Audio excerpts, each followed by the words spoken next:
So today I'm going to speak about getting goals. So when I was a child getting started with my fencing career, I was low on skill but high on ambition. And after a long technique lesson one night, my coach let me fence with the more experienced adults. But instead of practicing, I used every sloppy trick that I could to try to beat them. And my coach scolded me afterwards. He said, before you begin a match, you need to determine your purpose. In training, the purpose is to get better, not to win. You should have practiced your technique tonight, regardless of who would have won if you had. This taught me an important lesson. In pursuing your dreams, purpose and planning matter. Since then, I've based a lot of my goals on a process that starts with purpose, continues with dreams, and moves into action. And it turns out the science supports this kind of process as well.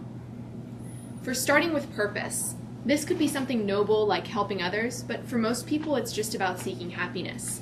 And luckily there's a lot of research that's been done on how we can find happiness. About half of it is genetic, but a large majority of what's not genetic is controlled by the satisfaction of human needs. And before you call that shallow, it's not just about basic needs like food and shelter and other things like that, but it also includes higher needs, things like freedom and mastery and social connectivity. And for people in Western cultures, these are actually the things that most influence their happiness because they largely have those basic needs satisfied. A recent study even found that while those who have money are happier, that's only because they also have more autonomy. When you control for autonomy or freedom, they actually are not any happier than other people.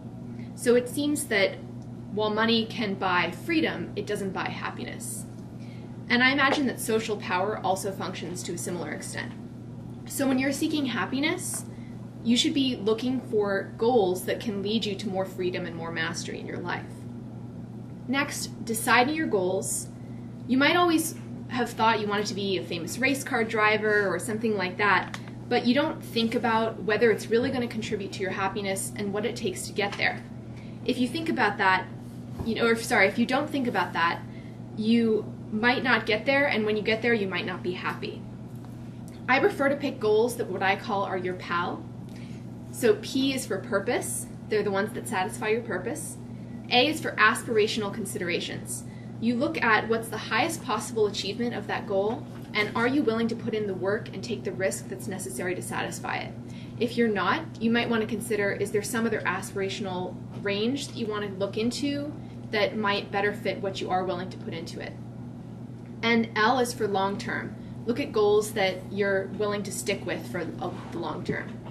So take a moment now, you can think about what goals would contribute to your purpose and be long term and would be appropriate for your aspirations. Then we put it into action. Lao Tzu once said, do the difficult things while they are easy and do the great things while they are small. So we can break up these lofty goals into action items. Instead of saying that you'll lose weight generally, for example, you could research what it takes, say lower calories, and say, today when I go out to lunch, I'm going to limit myself to 200 calories. I'm going to do that by walking across the street and getting this particular meal and bringing it home and eating it there, or something like that. So it's very specific and you know exactly how you're going to address each of these goals. The pre-planning can be very effective. Studies show, for example, that students who thought ahead about where and at what time they were going to study were more effective than those who just had more general goals about wanting to study more. And other studies on resisting temptation have shown that when people plan ahead about what they are going to say and what alternative path they're going to take, they're more likely to resist those temptations. This is why I think that some of those drug resistance programs for kids might be so effective, because they tell kids exactly what they need to say in what circumstance. When the kid comes up to you, say, no thanks, I don't do that. Doing, of course, is harder than planning. You have to keep up your willpower, you have to avoid procrastination, and you have to get over your fears. But all of that can also be done with sufficient pre-planning. Willpower, it turns out, is like a muscle. It gets stronger the more that you use it. And I think this has something to do with what's called neuroplasticity. When you continually do something over and over, your brain actually builds the regions, and I think Max might have talked about this before, right? This builds the regions in your brain that are associated with what you've been practicing. So if you continue working on willpower over and over and over, you can actually increase your brain's capacity for willpower. Another thing that you can try is that there are a few secrets to boosting willpower when you don't have enough. It's getting more dopamine. So having some sugar, listening to music, or doing something else that's pleasurable that gives you a dopamine rush can do that. Achieving small goals also gives you a little bit of a dopamine rush. So that's another reason to break your goals into really small steps, because then you know exactly when you've accomplished something, you can check it off, it feels good, and it gives you a bit of a dopamine rush to push you forward. Having a goal with purpose that's broken into these manageable chunks can also help with avoid procrastination and give you the confidence that you need.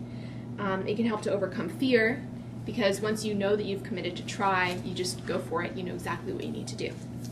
So to conclude, one favorite quote sums up what this means to me. It's, "For as the material of the carpenter is wood, and that of the statuary bronze, so the subject matter of living is the art of each person's own life." Good luck.